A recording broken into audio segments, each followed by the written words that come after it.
Mana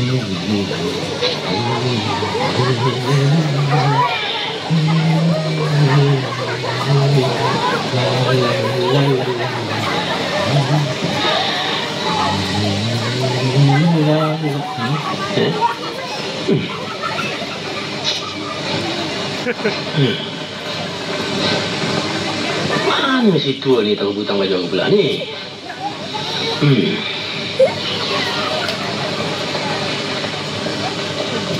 Pak!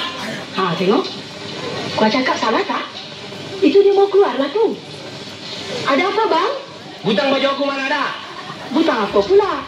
Baju kau kan ada butang. Butang baju Melayu dah. Dah tua pun bodoh. Apa saja si tua ni. Nak main pun tak senang. Ani, hentikan gua sini.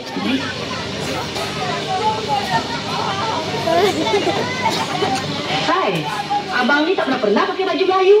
Dah pakai pula. Nak mana, bang? Aku nak pergi ke majlis orang kahwin. Butang baju aku mana? Kan selalu abang pakai baju kot pergi rumah kahwin. Ini kenapa pakai baju Melayu? Apa salah kau pakai baju ni? Ini baju kebangsaan tau. Butang baju aku mana, Pak? Salah tu tak salah. Tahu tipa, orang yang pakai baju semacam ini, orang itulah yang nak kahwin. Pak, apa dah kau cakap ni? Kamu orang perempuan semuanya sama saja. Kalau lakinya pakai baju Melayu, kau katakan dia nak pergi kahwin.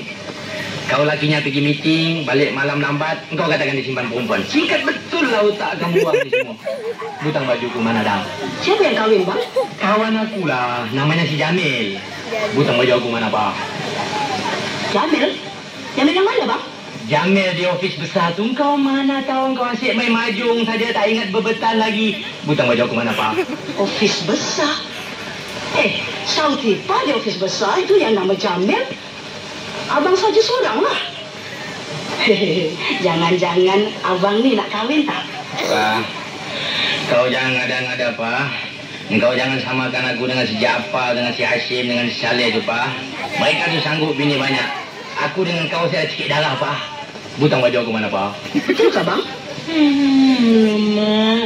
Budak ni orang cakap betul-betul dia bila orang main pulang nanti sampai aku cibuk orang. Abang ni, orang cakap sedikit pun dah nak marah. Siapa ya? Aku bukannya marah. Nasihat. Butang baju aku mana, Pak?